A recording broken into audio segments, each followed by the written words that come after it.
Dear students, ఈ వీడియోలో ఉన్నటువంటి physical science question and answers మీకు సబ్జెక్ట్ని ఇంప్రూవ్ చేసుకోవటంలోనూ మరియు 10వ తరగతి ఎగ్జామ్స్ రాయబోతున్నటువంటి ప్రతి ఒక్క స్టూడెంట్కి కూడా ఎగ్జామ్లో 1 మార్క్ 2 మార్క్ క్వశ్చన్స్ ఆన్సర్ చేయడానికి చాలా హెల్ప్ఫుల్గా ఉంటుందని ఆశిస్తున్నాను. ఈ వీడియోను తప్పనిసరిగా పూర్తిగా చూడండి. మీ యొక్క నాలెడ్జ్ని ఒకసారి చెక్ చేసుకోండి. First question, what is converging mirror? Answer is concave mirror. Second question, what is diverging mirror? Answer convex mirror.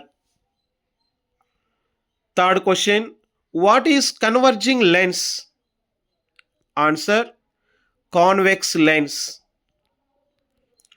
Fourth one, what is diverging lens? Answer concave lens. Fifth question, what are the reasons to rise myopia defect?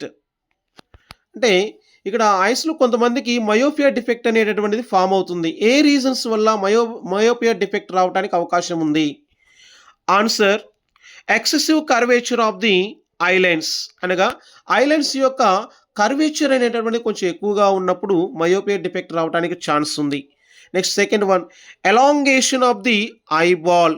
Eyeball యొక్క size అనేటటువంటిది ఎక్కువగా ఉండటం, అంటే వాపు రావటం, లావుగా ఉండటం వలన ఈ మయోపియా డిఫెక్ట్ అనేటటువంటిది రావడానికి ఛాన్సెస్ ఉన్నాయి. Next sixth question, what are the reasons to rise hypermetropia defect? Some persons suffering with hypermetropia defect, so వీళ్ళకి ఎటువంటి కారణాల వల్ల రావడానికి అవకాశం ఉంది అనేటటువంటి చూద్దాం. Answer first point, the focal length of eye lens is too long. అంటే వీరికి ఐలెన్స్ యొక్క ఫోకల్ లెంత్ చాలా ఎక్కువగా ఉండటం వలన ఈ హైపర్మెట్రోపియా డిఫెక్ట్ రావడానికి అవకాశం ఉందంట. అలానే second point, the eyeball has become two small. So eyeball యొక్క సైజ్ అనేటటువంటిది చాలా చిన్నదిగా ఉండటం వలన ఈ హైపర్మెట్రోపియా డిఫెక్ట్ రావడానికి అవకాశాలు ఉన్నాయి. Next seventh question, what are the reasons to rise presbyopia defect? ఈ ప్రెస్బయోపియా డిఫెక్ట్ అనేటటువంటి దాంట్లో these peoples can not see near objects and can not see far objects. So అంటే దగ్గరికి చూడలేరు, దూరం చూడలేరు, అటువంటి ప్రాబ్లము ని ప్రెస్బయోపియా డిఫెక్ట్ అంటారు. ఏ కారణాల వల్ల రావడానికి అవకాశం ఉంది అంటే answer first one, the gradual weakening of the ciliary muscles. అంటే ఏజ్ని బేస్ చేసుకొని గ్రాడ్యువల్గా వాళ్ళ ఐబాల్లో ఉన్నటువంటి సిలియరీ మజిల్స్ వీక్ అయిపోవటం వలన, అంటే ఇక వర్క్ చేయటం అనేటటువంటిది లేకపోవటం వలన ఈ ప్రెస్బయోపియా డిఫెక్ట్ రావడానికి అవకాశం ఉంది. అలానే second point, diminishing flexibility of the eye lens. Eye lens flexibility అనేటటువంటి తగ్గిపోవటం వలన ఇక్కడ ప్రెస్బయోపియా డిఫెక్ట్ అనేటటువంటిది రావడానికి అవకాశం ఉంది. Next eighth question, which lens is used to correct myopia defect? Answer concave lens. Which lens is used to correct hypermetropia defect? Answer convex lens.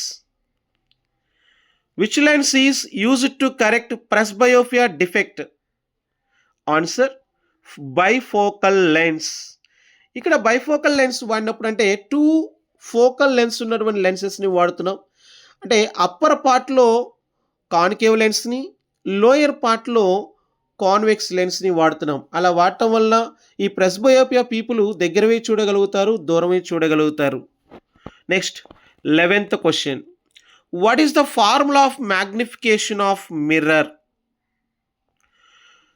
Answer magnification m is equal to minus v by u.